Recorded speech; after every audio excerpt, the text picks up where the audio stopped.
Napoli fans around the world, welcome to Napoli Talk. Napoli have just beaten Genoa 2-1 away from home.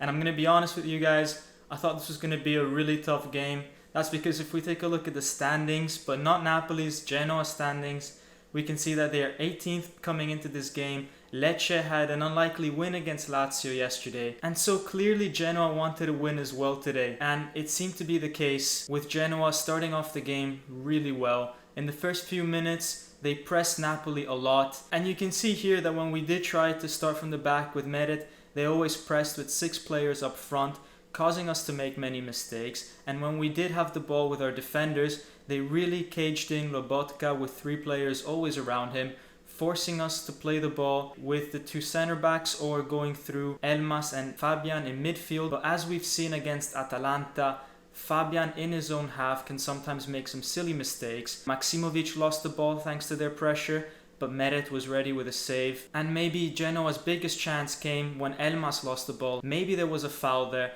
but they recovered the ball, they sent in a cross, they had a shot on goal which Meret saved and put it onto the post. So Genoa was really dangerous in the first half, but it was only because of our mistakes. However, overall we were technically the much better team, and even though they put up a high pressure and they controlled Lobotka quite well, we still managed to play the ball really well most times, and we created a fair few chances. Fabian and Elmas played an amazing game in midfield going forward, and most of our chances came through their feet. Our first chance came with Fabian giving a great ball to Politano, who then hit it against the keeper. From that corner, we managed to score through Elmas, however, that goal was ruled off because of a Manola's handball. But as I said, Fabian and Elmas looked very lively and dangerous in that first half. They link up beautifully a few minutes after, and Elmas in the box controls the ball and tries to bicycle kick it in, Perin with a great game and a great save to deny Elmas. Meanwhile, our strikers were very quiet in that game, but suddenly in stoppage time, Insigne and Mertens link up, and Mertens on the ball manages to curl it in one of his usual shots. But as soon as we come back from the second half, it is 20 minutes of disaster, a complete blackout from the Napoli team. They probably went into that changing room thinking that they were so technically superior to Genoa that the game was over, that we were going to cruise into this win. And because of that, we continued to be very sloppy. Mertens gave one of the most ridiculous corners away that I've seen in my life, something like from 40 yards away. Genoa scored from that corner, and really from there, the next 20 minutes, Genoa managed to play really well. They were always first to all the loose balls, and you have to believe the situation was really desperate if someone like Hizai, who hasn't scored with us in 4 or 5 years, tries a shot from 30 meters. Luckily, once again, we see Gattuso work his magic, and at the right moment of the game, he makes a great substitution. He puts Lozano on, and within 2 minutes, Fabian once again, a beautiful pass from midfield, in behind the defense, straight to Lozano's feet. And although Lozano stumbled a bit and shot straight at the keeper, the ball managed to sneak in, and luckily, we won that game 2-1 thanks to that goal. So if we look at the player ratings, as I said before, Fabian and Elmas had a fantastic game going forward in midfield, and I think that they deserve a 7.